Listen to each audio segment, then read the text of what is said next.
There are many different sources actually of income that we composers can make in the TV film sync licensing business. And in this presentation, I actually want to walk you through the three main sources of income essentially, who pays them, where it's coming from, and how you earn them so that you can have a little more clarity on how this business is structured, how this industry is structured. And what's really cool as we go through this is you're going to see this is kind of a intermingled web where all parties are supporting each other and all parties are essentially making money off of each other. So it's a really cool ecosystem that we have going on in this business. And it really helps just to have a bird's eye view of what's going on and obviously to empower yourself to know what kind of income you should be looking out for in this business. Okay, let's go get started with the first three that are the most important, or I think the most prominent that you'll see in your career.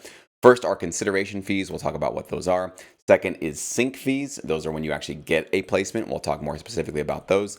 And last, but probably most important, is your royalties. I want to really stress this before we go into any of this.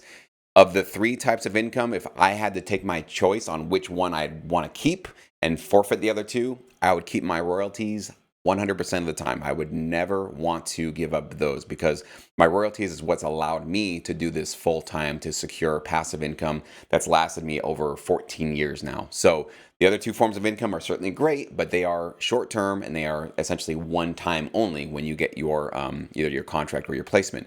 But the royalties are the bread and butter that's really going to keep you afloat in this business. So just keep that in mind as we go through this presentation, okay? Consideration fees. Now, these can range between $50, maybe even less. I've heard of some libraries even down to $25, but usually 50 is about the lowest you'll see.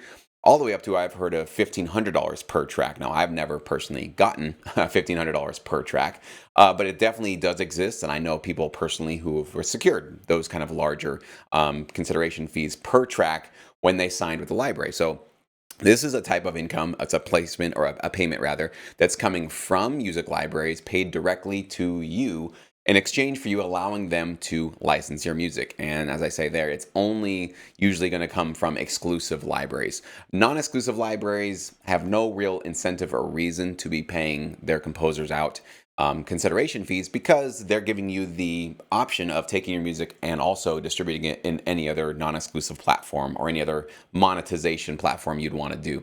So usually you're only going to find exclusive libraries that will offer these, and I would say it's about half of the exclusive libraries out there do offer consideration fees.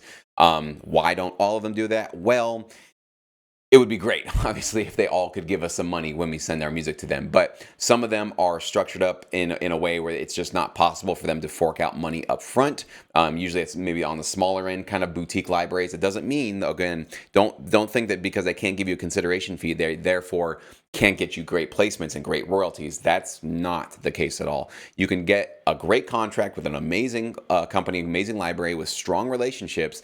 They just might not be able to give you a little bit of this upfront money when you send the music to them, but they still could get you sync fee opportunities and big royalties. And I know that for a fact because I've worked with libraries that have paid me zero upfront. Wasn't entirely happy about it, but wanted to give them a shot. Boy, am I glad that I did, because it ended up paying me, tens of thousands of dollars in dividends later on in the placements that company got me. So don't get so short-sighted on thinking I want money this month, and if this library can't give me money this month, they're not worth doing business with. Maybe, but I would say keep a broader point of view on it because you might be missing out on some really great potential future income. Sync fees, that's another great source of income in this business. These are the larger one-time fees you get when you get a track placed for a certain project, okay? On the lower end, for maybe internet online projects, you might be down to $250 range, all the way up to $10,000 per project. You can obviously go higher than $10,000, but in my career, the highest sync fee that I ever received was $7,000. So there are definitely producers that are probably watching this right now that blew way past that and got $20,000, $30,000. In fact, one of my students, I know for a fact, 1 month into this business, he got really fortunate, stumbled into a situation that paid him $25,000 for one track he composed for a cereal commercial. So this is just the average range. There are definitely some of those that can go well past that. But these are essentially when you get a particular placement for, let's say, usually it's going to be for a commercial or some sort of specific project. Maybe even a theme song, could be a jingle for some sort of a project or a commercial or anything, any corporate client essentially that needs basically custom made music for a specific project. that's what you're going to see a sync fee for. And now this is going to come from production clients. So that could be the ad agency who's putting together the ad. It could be the production, or it could be the reality TV show production company. It could be literally anybody creating anything, a trailer house, anybody creating a piece of content that needs custom music created specifically for it. And that production client will then send the sync fee to the library. The library basically charges them that sync fee. And then the library turns around and splits that with you, the composer, if you obviously get the placement, if you're the one that composed the track that the client likes. And normally, again, this can adjust, but normally you'll see a 50-50 split in your contract with the library. So the library, let's make it easy, the sync fee for a project is $10,000. The production company gives the library $10,000 in exchange for the music that the library helped them secure through your music, right? You're the composer working with the library. Then the library turns around and hands you $5,000 and says, thank you so much for that. And we're going to keep $5,000 for sort of administering this deal. Now, some producers hear that kind of an opportunity and think, well, that's not fair. I did pretty much all the work. And the library basically just took half the money for kind of just being a middleman. Shouldn't they only take 10% for being the finder's fee? Well, I would say maybe in an ideal world that would make sense, but if you don't have this library out there trying to get you these sort of placement opportunities, what other options do you have to get a $10,000 opportunity landing in your lap, right? So the way that I see it is that I want the people that are shopping my music and getting me, at least giving me these opportunities to get placements, to get wealthy. Like, I want them to actually make money off of my music. I want us both to actually make money off of that. And a 50-50 split is usually what you'll find with these kind of opportunities. And the reason why I love that is because if they see that when they send me an opportunity, I nailed it for them. I get the gig, I follow the directions, I follow the brief to a T, give the client exactly what they want, and they say yes to it. Well, the library is going to love me because it's like, hey, cha-ching, they just got a nice check from it. I'm happy because I just got a check from it. And the client's happy because they got some music from it. So now moving forward, the library is going to think, hey, maybe we should send a lot of these more off to Jesse because he seems to really get this stuff and he really does well for us. And they're incentivized to obviously want to do more of that work because they're making money off of it, right? So you do want to empower the people working with you. And I think a 50-50 split is totally fair, considering that I don't want to go have to take the time to call up clients, try to get people to sign up for my company, get into my library.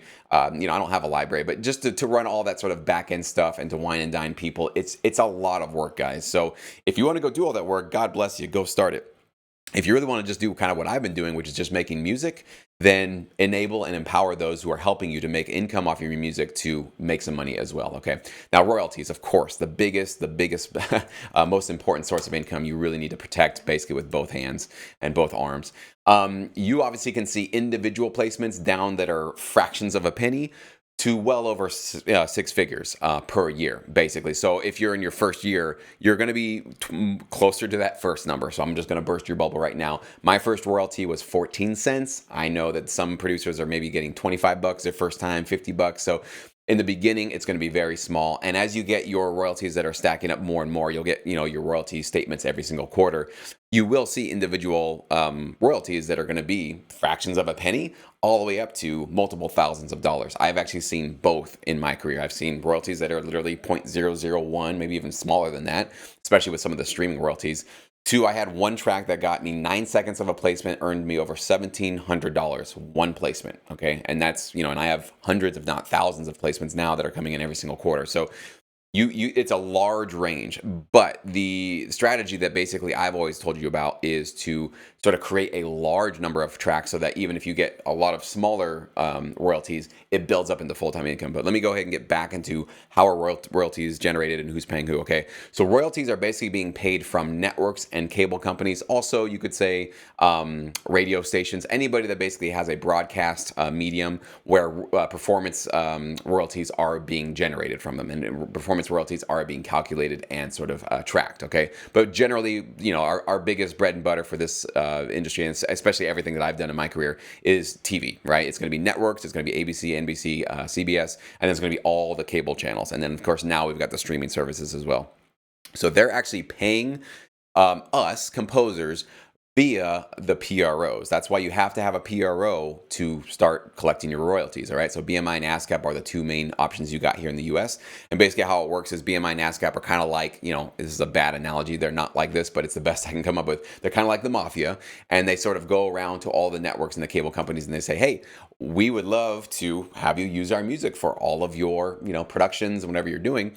In order to do that, you need to pay us either a quarterly or an annual fee. It's basically a blanket license to be able to use all the music in our catalog. So essentially, these networks negotiate, the PROs and the networks and the cable companies all negotiate to have different rates and different amounts that they pay, but depending on how much music they're going to make, depending on their ratings, there's so many variables in that, and it's basically always a give and take, and they renegotiate basically mostly, I don't know if it's every single year, but on a regular basis, they definitely renegotiate these things.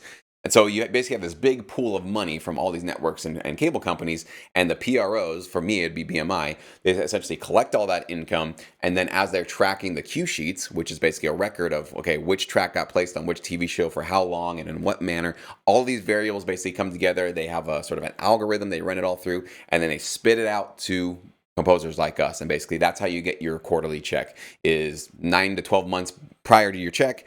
They're basically giving you an accounting of here's how much of your music was placed, here's the way it was used, here's how long each placement was, here's the network. All that data is basically there on your royalty statement, and it's like based on all the money that we collected for this statement, usually about an annual year or maybe the quarter.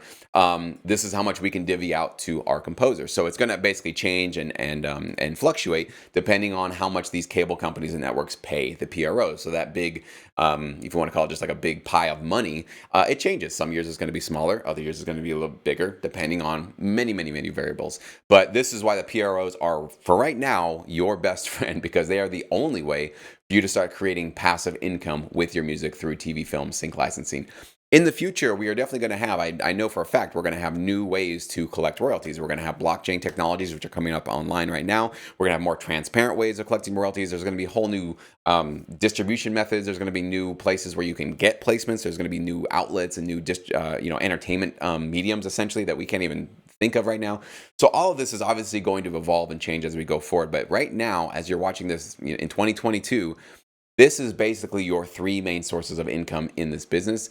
And you got to be aware of the fact that, again, just I want to sort of, I hash on this so many times because I have so many producers that I think are in this business with the wrong expectations. And I apologize. This is going to sound like I'm repeating myself multiple times. But, if you're getting into this industry, if you're thinking that you're going to have full-time income within a month or two and so you can quit your job and just do this all the time, it's just not going to work that quickly. I mean, for a few very lucky, in the right place, right time kind of composers, I'm sure it can happen, but I do not want to mislead you, and I don't want you to feel that that is a sign of success, and if it takes you longer than a few months to start creating full-time income, then you've done something wrong and you failed.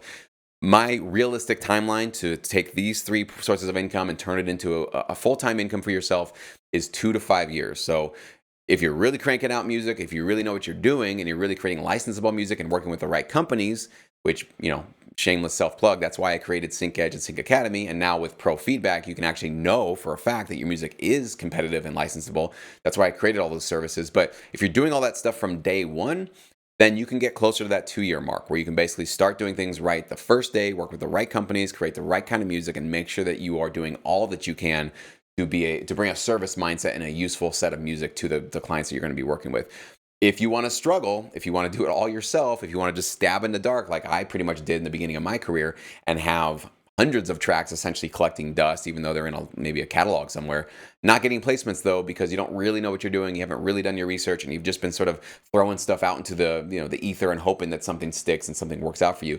If you want to be a little bit more in control of your career, I encourage you to get some mentorship, get some education on what this business really can be all about. Because I know you don't have a lot of time, your spare time in your week. You have a full-time job, you got families, you got things to do. So just make sure that you are very, very clear on how you should be spending those few precious hours every week in your studio to ensure that these three sources of income can be coming to you in your very short future. So that's what I got for you guys today. I hope you found this useful and educational. Please let me know if you have any further comments, questions, concerns, confusion, anything like that. Post them in the comments below.